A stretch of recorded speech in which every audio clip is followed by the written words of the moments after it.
So I see a lot of content about gang stalking, and I usually just ignore it, right?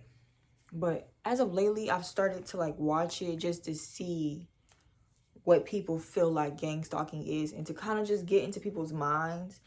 And I had an idea of what it was, right? But just to get in people's minds and really understand from their perspective what they feel they're experiencing.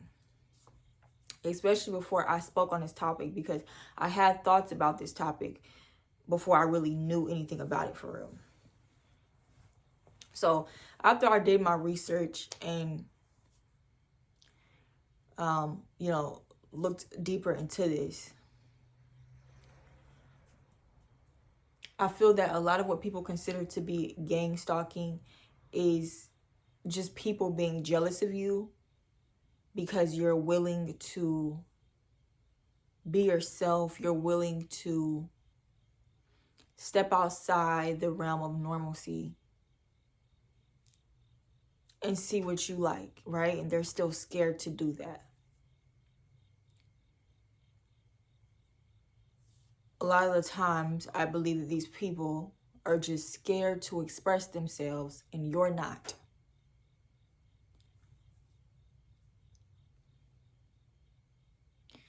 Now, when it comes to spirituality, period, it can become a slippery slope, particularly when you're already depressed or going through things in life.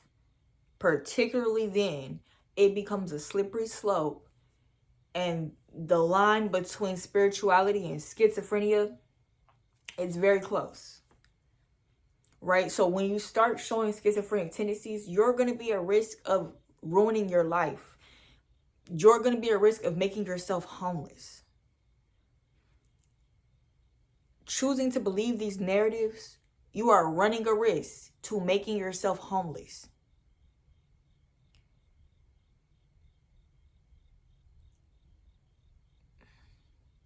You only have but so much time and energy to give to things. So why not focus on putting your energy towards things that would make you happy or be beneficial to your life? Why choose to focus on you feeling like you're being stalked or people wronging you or all of these type of things? Identify the people that you feel are not beneficial to your life and are sucking your energy away from you, but don't get too attached to that. And also, I really just feel like stop looking for problems in everything. Stop going outside trying to find something to prove the narrative you created in your mind already. And to be honest, bro, the lengths that some people be going to, and I'm not trying to be dismissive towards how people feel, because I understand, but to a certain degree, it's like you still need to be grounded and be real with yourself, period. Because when I look at some of the things people say about feeling like they're being gang stalked, and I look at some of the comments and things of that nature, some of the extent that people be going to is just like, you're starting to get into the schizophrenia realm, and I feel like you're starting to be delusional. You're losing touch with reality. A lot of people are scared to even be seen online. You gotta be real with yourself. I know I'm kind of like chopping, right? But you gotta be real with yourself about what you are really contributing to the world and how much influence you have. Okay? So be for real. Are you really worthy of being stalked to the degrees that some of y'all make it seem? Period, point blank. You have to be real with yourself about your influence. And to give you like my own personal experience, right? Some of the things that people consider to be gang stalking, I've experienced too, right? But I just chalk that up to jealousy and envy, bro. It's just jealousy and envy.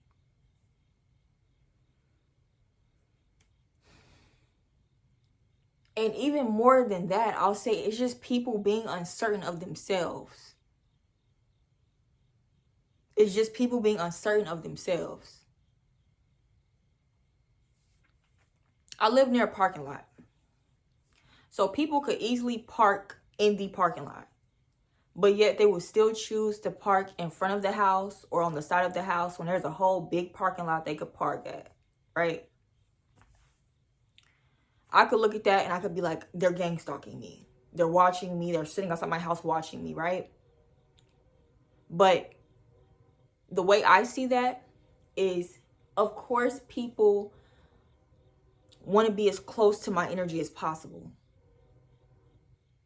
right? I radiate a lot of it. It's very big. It's very warm. So subconsciously, they don't know why they feel more of an inclination to park in front of my house or on the side of my house versus at the parking lot. They don't know why they feel that inclination, but they want to be as close to my energy as possible. That's how I see it in my mind. Do you see how you could pick the trajectory of which way you want to go with certain thought processes? There was one time where somebody was sitting outside the house on the side, and it was like 12 o'clock in the morning, right? I seen him.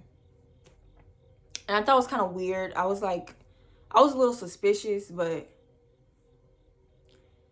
I didn't feel like my senses should be going off. You know, I was suspicious, but I didn't feel the energy of danger. Okay. But one of my cousins who lives nearby, he was walking past and he called and he was like, somebody sitting outside your house. I could have looked at that as a person gang stalking me.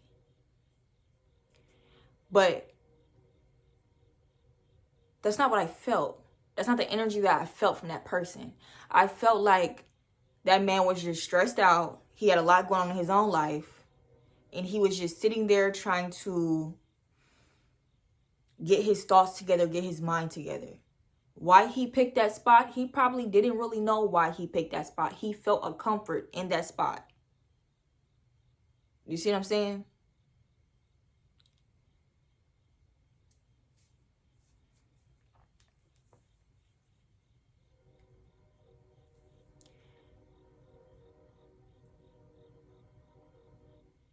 You just have to be careful of the type of narratives you choose to run with. You know, because your life will start to be a reflection of all the different narratives you are creating in your mind.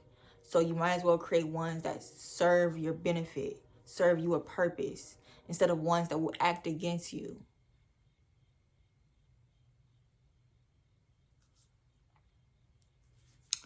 So that's all I have to say. And I just feel like this is important for me to say because I think a lot of people are just like lost in the sauce and they're just stray. They're just running like stray little dogs. Okay? Have some mental discipline and some mental discernment. And be wary of what you choose to give your energy to. That's all. Okay? I wish y'all peace, love, and blessings.